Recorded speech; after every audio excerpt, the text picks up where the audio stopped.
Francisco, I am the co-founder and chief of product at Neural DSP. We started the company in 2019 with my friend Douglas Castro.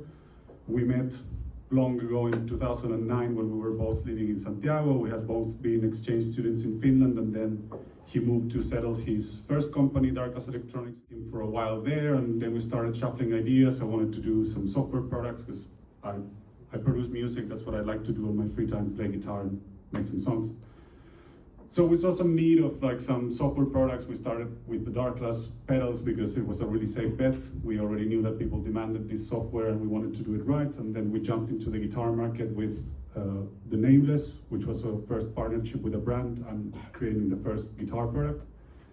And that went really well, and we had back then already had been discussing the fact of doing a modular that would be portable but more powerful and more intuitive than everything out there. So we took this big challenge of trying to shake the guitar world with something super innovative, and it was just really hard for us to do because we were a very small company. We still are, but we were, I don't know, 20 people back then. So it was really hard to put off, and today brings a lot of memories of the day that we released the Quad Cortex in the NAMM show in 2019, which it brings a little bit of joy and pain at the same time. But yeah, happy to talk a little bit about this. So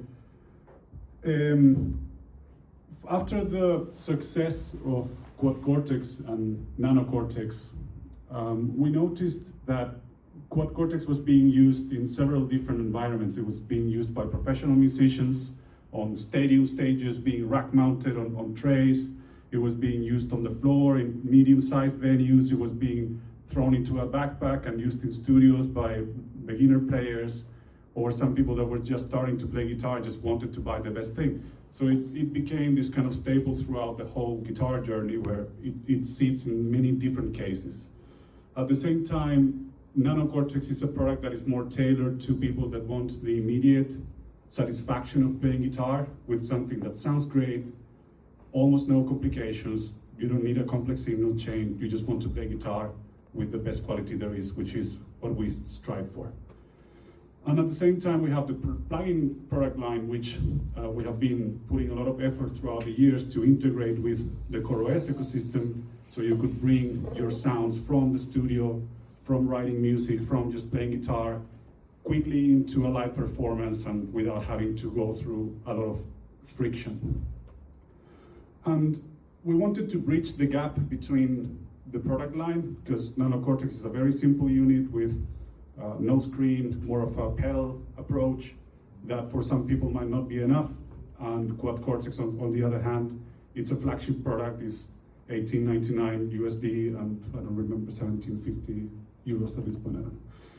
So it's an expensive product for many, sometimes maybe too much for some.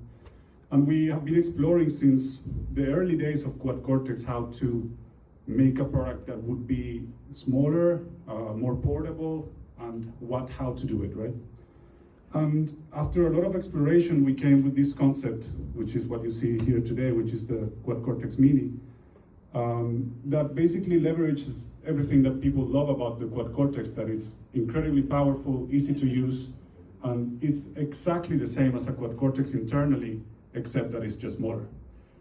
We didn't want to do something that would be half the CPU power or half the sound library or compromise on that side, because we know that people love plugin compatibility, and the fact that you can now bring your backups from QC directly into the QC Mini without any compromises is just an excellent user experience, and we wanted to rescue that.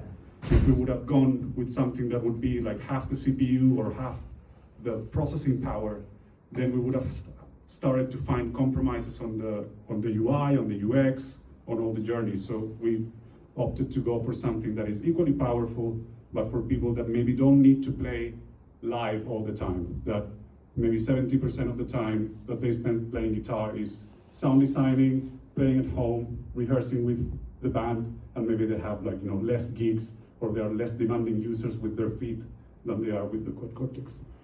So yeah, this is Quad Cortex Mini. This is all I have to say, but I'm happy to receive questions if anybody has one.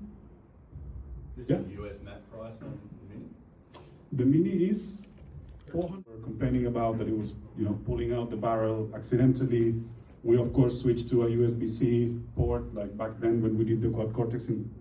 The development started in 2017 or 18, and then back then the USB-C was not yet a standard, so it's different. And so we have taken a few compromises on the I/O, but I think that what we wanted to rescue is the portability of a platform that is less than 50% the size of the Quad Cortex. It has the same processing power, so it just brings even more portability for people that really appreciate putting it on a gig bag or bringing it with them on the plane or anywhere really. Like, we really wanted to rescue that part without compromising on the processing. So yeah, I'll give the stage to Max, the director of AR. So thank you. Thank you.